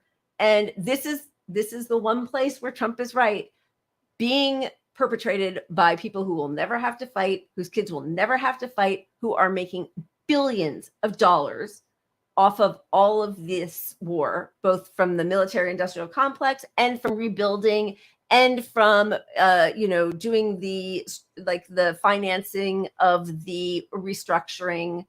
BlackRock has already swept in to do it for Ukraine. I mean, it is evil just feels like too small of a word. Okay. It is. Where do we go from here? Macarius, I feel the same way. This is my therapy. All right, we have Israel to get back to. I think we need a quick pause. Something a little fun. And then is that what you're saying? A little more in Israel. What do you think? Wait, is that what you're saying? Oh, were you saying Yeah. spin the wheel? Yeah, let's spin the wheel. For sure. We all should spin it. Yeah, baby. Look at that. All right. You know how to find the fun. I do need a little more wine. I'm going to remove one section, but then I'm going to spin it again, so we might have a little bit of joy. Here we go. Yeah, baby. All right, Pat, another timeline cleanse. Speaking your language. Here we go. Every year, Frights in Flight transforms the skies into a spectacle of Halloween wonder.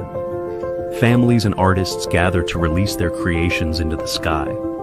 Ghosts, skeletons, and creatures of the imagination. The designs are breathtaking, each kite so intricate, so perfect, it feels as if they weren't crafted by hand at all. As the winds rise, the kites take flight, twisting and dancing against the fading light. There's something uncanny about the way these kites move. Too precise, too lifelike. As the night deepens and the kites are reeled back in, an unease settles over the beach. Maybe these kites weren't made of string and fabric after all. Maybe they were crafted from something far beyond our world, tethered only briefly to this one.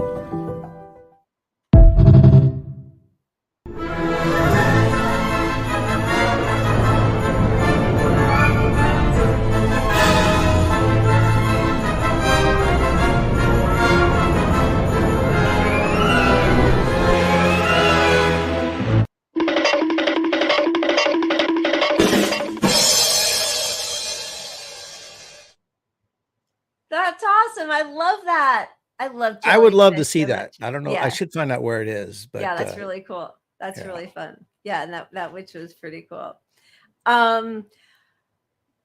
Okay. Back to the eco side. Yeah. Let's show that clip on eco side, because I think, we know there have been starving people now. They're starving, 1 million to 2 million people right now.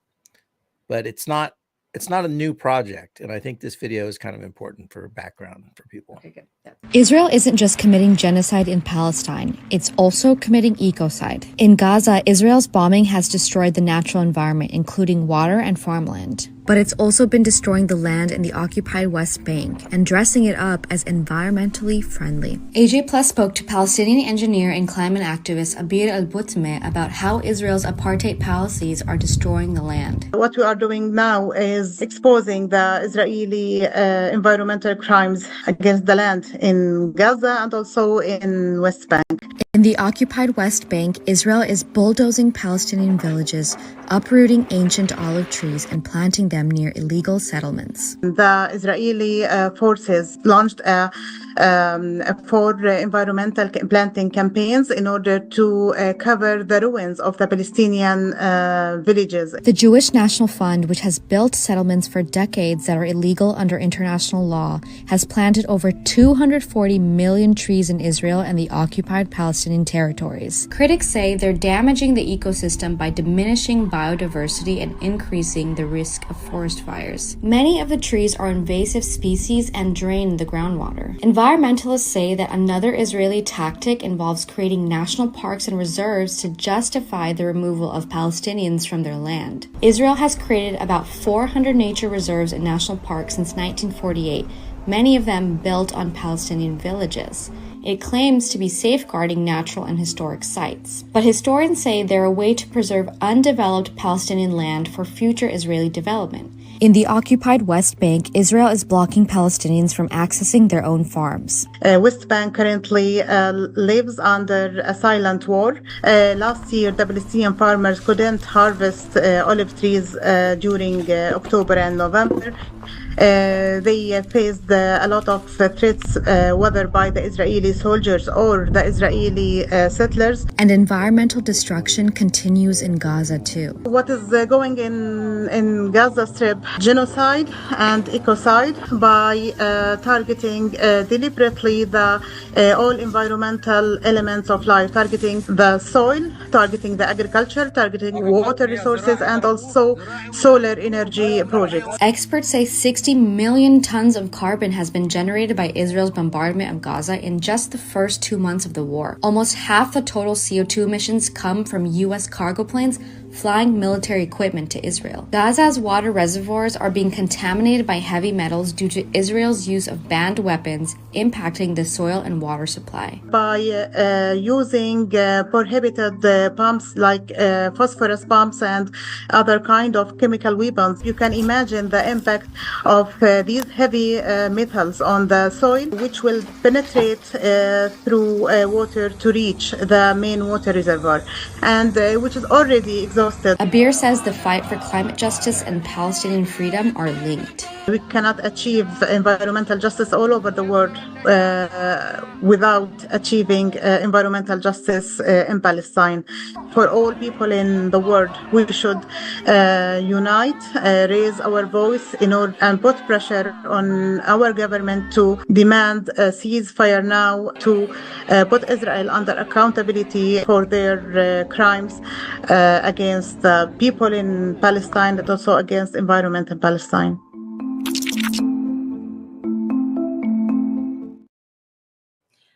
It's so barbaric because they want to destroy any possibility of rebuilding also, right? Like you poison the water, you poison the air, you poison the soil, you destroy their trees, their crops, their harvest.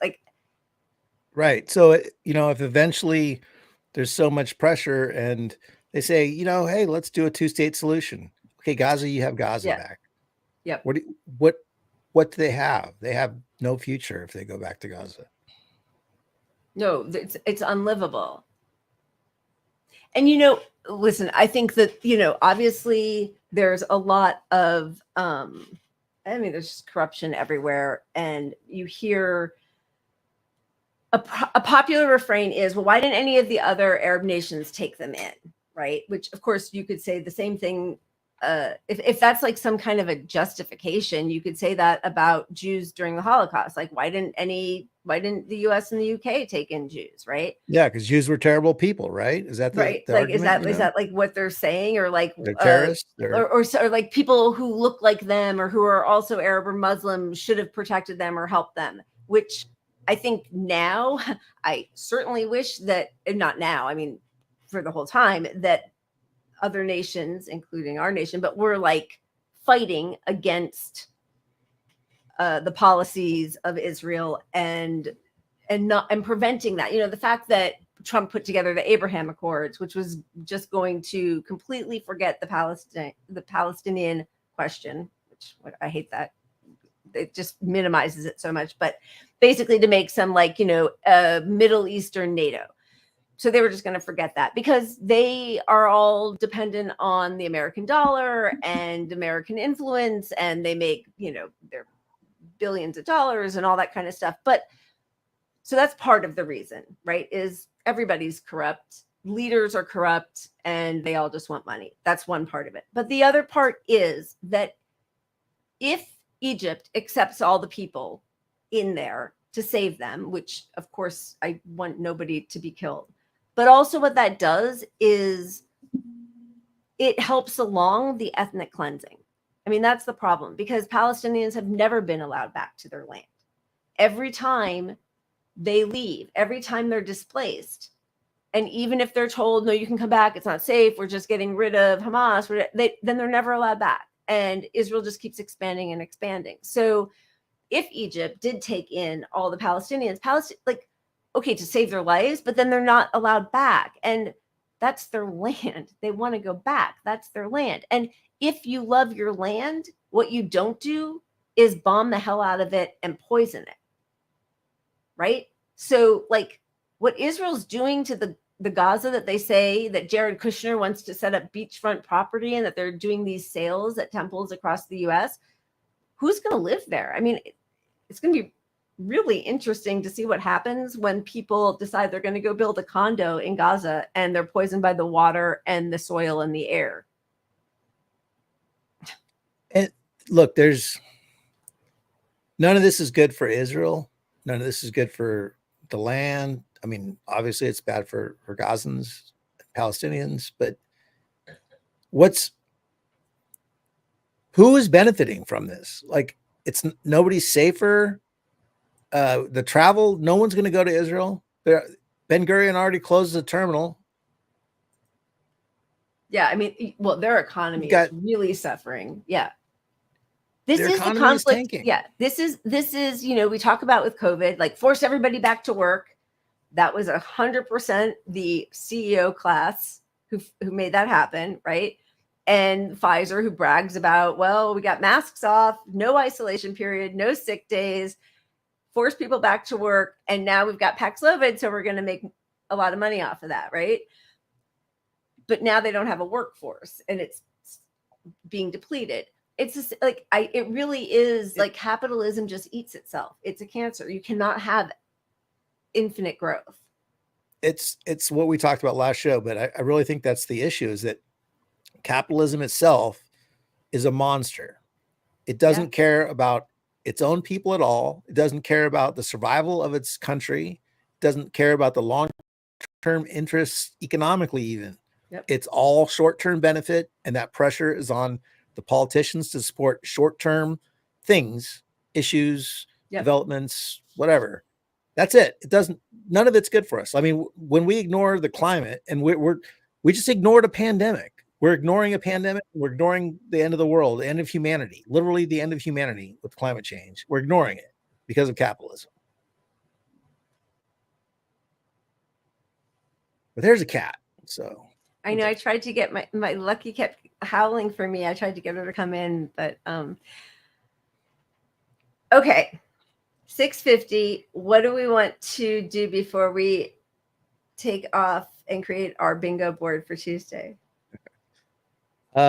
Geez, I don't even know. If you spin I the know. wheel, spin the wheel one more All time. right, I'm gonna spin the wheel one more Have time. some joy. We'll end it Yeah, on that. and some of these we'll be able to show on Tuesday also because they're already prepping the Russia gate and all. We're back to yeah. Russia. Blame Russia. Yeah, and Tuesday we're gonna have a million timeline cleanses, puppets. Yeah, it's we're gonna gonna have be clips of like stuff that's a little longer. We normally wouldn't show on here because we've got so many hours to fill. Yeah. It's gonna be It's gonna be fun. super light, but I think educational, I'm entertaining. gonna bring a lot of wine, a little cheese platter for myself. Just hang I'm gonna out. be so sloppy by hour 5. You're gonna hear the truth. I never get to tell. It's the ask me anything you always wanted. Wait, do we have another timeline cleanse? Because if not, we could show one of the crazy, awful ads.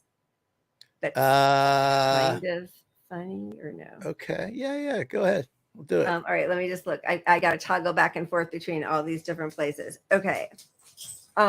Which one? The white guys for Kamala? The stars? Yeah. White guys, probably. Yeah, I mean, I don't know if that's a timeline cleanse, but yeah, we could do that. You pick it. Go for it. No, Push go any ahead. button. Okay, I know I'm looking. There's so many to choose from. Okay. Do you want to show the Ricky Gervais one? Sure. Okay. Are you doing it or am I? Oh, I'll push it. But yeah, Ricky Gervais, who's not even a good leftist. He's not even a good person. No. Nope. He's kind of a shitbag. But I agree with him on this one. Hi guys, Ricky G here, wellness and beauty influencer. As a celebrity, I know all about stuff, like science and politics. So trust me when I tell you who you should vote for. If you don't vote the right way, that's like a hate crime, and it makes me sad and angry, and I'll leave the country, and you don't want that.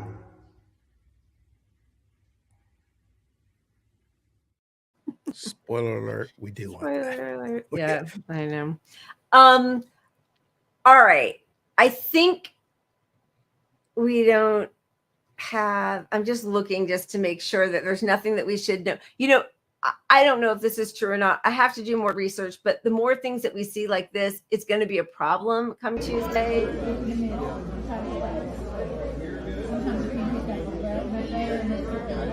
Someone trying to push for Trump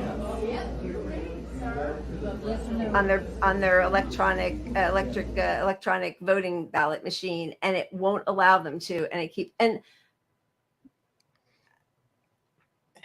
I mean, it's just insane that we are the country that we are, and that every state has different laws and rules and what you can wear and when you can register and can you do it by mail. And I have to say, I think California is really good about that. Like, we get our vote by mail. I get an email when they're sending out the vote by mail. I get an email reminding me to vote by mail. When I put my ballot in the mailbox the next day, I get an email saying your vote has been registered as we've accepted your ballot. When they actually count the ballot, I get another email. Like, that's a good system. Everybody could be doing that. That's not that hard. We all get red receipts, right? Look, all of it should be clear and more transparent. We know how this works. On the other hand, honestly, elections are pretty fair in the US. I mean, as far as I trust elections because of the divergence of methods and whatnot. I generally trust voting itself. So, I mean, Trump is out there. He's going to spin all this. If he loses, he's pre-spinning, of course, Yeah. He's totally pre-spinning that there's voter fraud, and she's spinning that it's Russia. So, yeah. Yeah. I mean, honestly, I think Trump is going to win, but it's a coin flip. But I'm leaning, the dynamics say Trump. Did you see this? Wait, let's show where. I just do want to say, because Justin just said, and I didn't look closely, which is why we did give lots of caveats, but I just think it like sows that kind of paranoia. This one specifically, they tell you not to hit the checkbox, hit the name. Okay, I hear you. Yeah. So, but this was on TV, on the mainstream media. So read into this what you want, but this is. Yeah. Okay. What's their biggest concern right now if you're the Harris team? Well, look, I think it's a couple things. The early vote numbers are a little scary, and you and I have been texting back and forth. Republicans didn't do what they did last time. Last time Trump said don't early vote, and so they didn't. Republicans do have an advantage in early vote numbers. When the early vote come in, it's going to look a little bit different than 2020, and that's scary.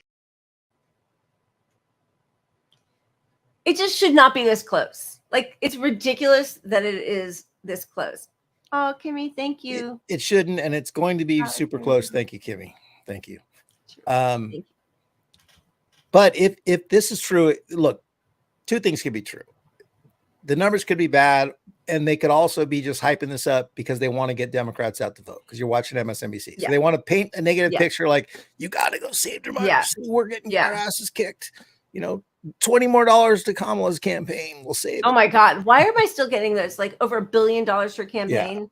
You do not need my money, lady. Look, honestly, if the early numbers are bad for Democrats, that's really bad because look, Trump and the Republicans trained their people to not trust early voting. And so if they've broken out so far of not trusting early voting to be leading in the early voting, that speaks for a 2016 level election. Yeah, it's so hard to know because the pollsters are two different things. One is they all have their own horse in the race. And the other thing is they don't want to be blamed for getting it wrong. So they all end up being like, oh, it's pretty much tied. And like, you can never tell. Yeah. And they're all adjusting their polls based on other polls. And they're also comparing the polling to 2020, where we had a pandemic, which threw the whole dynamics off. And early voting, you can't really compare early voting because Republicans when in pandemic voting. Yeah, exactly. That was extended. You know, so it's a crapshoot. I think Trump's going to win, but we'll cover it all here. We will cover it all. I do too, except today, and maybe it was just like the fluff, but I was seeing headlines that was like, no, I think it's going to be a Kamala. I think it's going to be Trump. I am really sad about both outcomes, but and maybe, you know, as they're like sending me to the gulags or the ovens, I'll be like, I guess I was wrong. But I really do think it's more dangerous for the party in power doing the genocide right now. Especially the party when in it's power, the if they're Democratic. terrible, even if I don't agree with the politics, the other side should lose when you're so fucking, you betray your own alleged fate, morals. Everybody who you're supposed to be representing, right? Who are telling you we don't want this. We want healthcare. We want a living way. Like in the face of knowing you're not going to lose because of Palestine, to not change your position to support the people really just shows how fucking owned they are and how we have no power. So they no power, or they will keep their power. I really think that, and also they are trying to get us all really used to the idea of mass slaughter, whether it's climate. Like, is anybody even talking about Florida and North Carolina anymore, or Maui, right? Or Spain? But okay, just in our country, the poisoned water. I mean, Jordan Sheridan's been covering the poisoned water of Flint, Michigan for a decade. It's like a solo pet project. Like media, he hands the media like, here's a whole investigation. Here's a whole ass fucking documentary. And Democrats shut it down, even though they could have criminalized Snyder, who is a Republican. Like, if you're really the opposition party, you know. Yeah. And so, I just thank you, Lynn. I forgot to mention and you know, thank you so much. Lynn. Cheers. Thank you. But last week the show ended and we forgot to thank oh geez, who was it? Wait, no, I think we did. That was like 2 weeks ago, and we did in that. But now I know I also can't remember. But it might have been Lori. I don't remember, but she wasn't there. If I missed your donation last week, the second time, I know. Oh, because I left. You're right. Because you left. There was one at the very end. You're totally right. It was Truth to Tweets, I think. No, I don't know. You guys were really sorry. You know, we should just. This is why I should bring it like right away. Lila takes notes. I hear they're good. I'm like writing like it's such a goober. I'm always like reflect. It was Reflect the Sun. Thank you, Jesus. Thank you. Reflectors. Thank you. All the membership members, I think, right?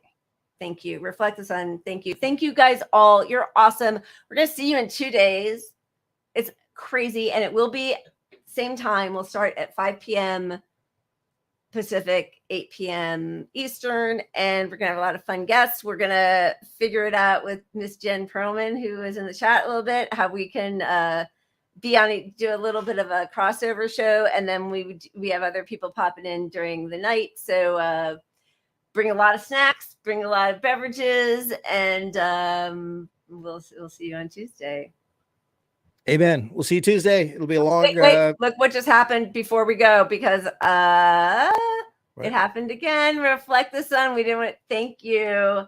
Amazing. Are you trying to not get acknowledged? Because we want to acknowledge you. So thank you very much. Thank you. That's so kind. We love you guys. And listen, what you should never forget is this is the most. Oh my gosh, wait, look at here. You guys, you're making it. We keep this like the cane keeps pulling us back in. Justin, thank you. Thank you so much. Cheers. Most important election of our lifetime. Don't forget it. We'll see you Tuesday. Keep punching up. We love you guys.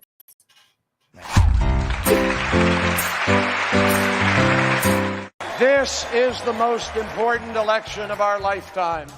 The stakes are high.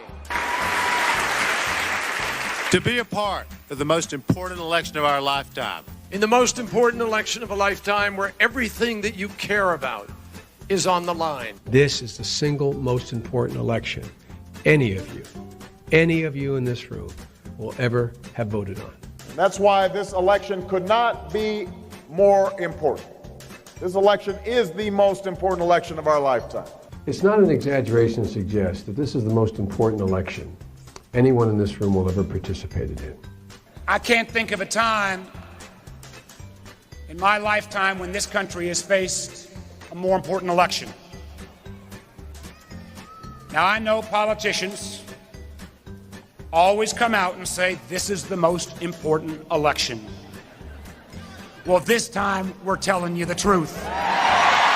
This is the most important election in our lifetimes.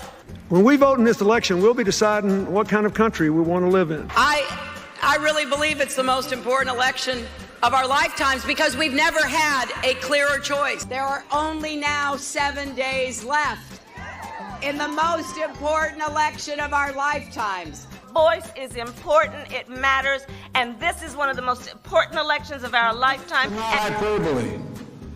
This election is bigger than politics. This is the most important election you have ever voted in, no matter how old or young you are. The real reason I came down to Miami, because this Tuesday might be the most important election of our lifetime. Politicians will always say that, but this time it's actually true. This is a national emergency of our moral values. That's why this is the most important election of our lifetime. This is a moral reckoning as much as anything.